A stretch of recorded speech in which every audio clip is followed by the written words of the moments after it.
చంద్రబాబు నాయుడు గారు నువ్వు పోటీ చేయాలని చెప్పి నన్ను ఆదేశించడం, దానికి అనుగుణంగానే ఆ రోజు తెలుగుదేశం పార్టీ అభ్యర్థిగా పోటీ చేశాం, బట్ ఓడిపోయాం. చంద్రబాబు నాయుడు గారు వారి నాయకత్వంలోనే నన్ను తెలుగుదేశం పార్టీ నుంచి సస్పెండ్ చేయడం. నేను ఎప్పుడు కూడా నా సిద్ధాంతం, నేను నమ్మిన సిద్ధాంతాన్ని, నేను నమ్మినది పట్టుకున్న జెండాని ఏ రోజు విడిచిపెట్టలేదు. నేను నమ్మిన సిద్ధాంతం తెలుగుదేశం పార్టీ సిద్ధాంతం, నేను పట్టుకున్న జెండా నా పసుపు జెండా తెలుగుదేశం పార్టీ జెండా.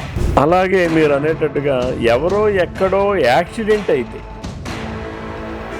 యాక్సిడెంట్ కేసుని నా పైన మర్డర్ కేసుగా పెట్టారు. మొట్టమొదటి కేసు ఆ రోజు ఆంధ్రప్రదేశ్ రాష్ట్రంలో నా పైన పెట్టారు. నాతో పాటుగా మనం కూడా జగన్మోహన్ రెడ్డి ఆ పార్టీ కార్యకర్తలు నాయకుల్లాగే ప్రవర్తిస్తే మరి వాళ్ళకి మనకి తేడా.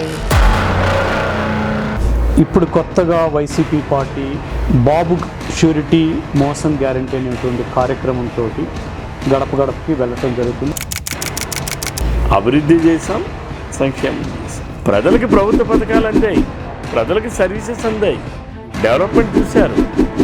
డిడే మిస్టేక్ 2019లో ప్రభుత్వం మారిన తర్వాత ఇప్పుడు శాంతి భద్రతల మీద మీ అభిప్రాయం ఏంటి? రీసెంట్గా కొత్తగా చాలా ఎపిసోడ్స్ కూడా జరగడం జరిగింది. కొంతమంది ప్రజల తలకాయల మీదనే కార్లు ఎక్కించుకుంటూ వెళ్తున్నారు.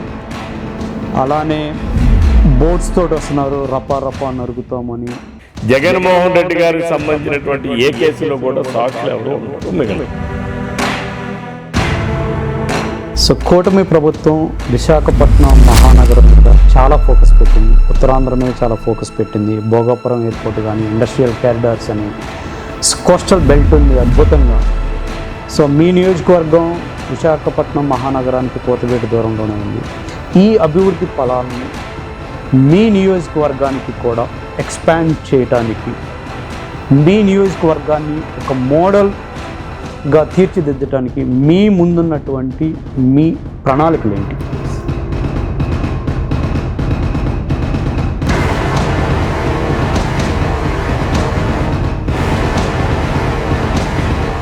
శ్రీకాకుళం జిల్లాలో 2000 కోట్ల రూపాయలు కానీ ఖర్చు పెడితే ఇప్పుడు నేను చెప్పిన అన్ని ప్రాజెక్టులు కూడా పూర్తయిపోతాయి.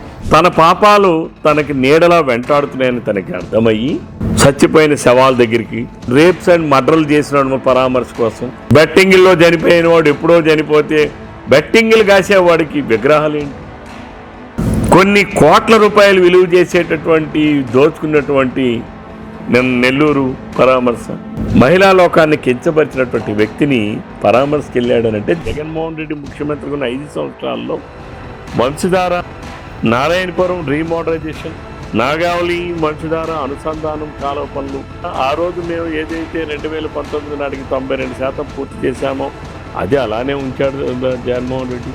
మిగిలిన పనులు 3 రూపాయల పనులు కూడా చేయలేదు.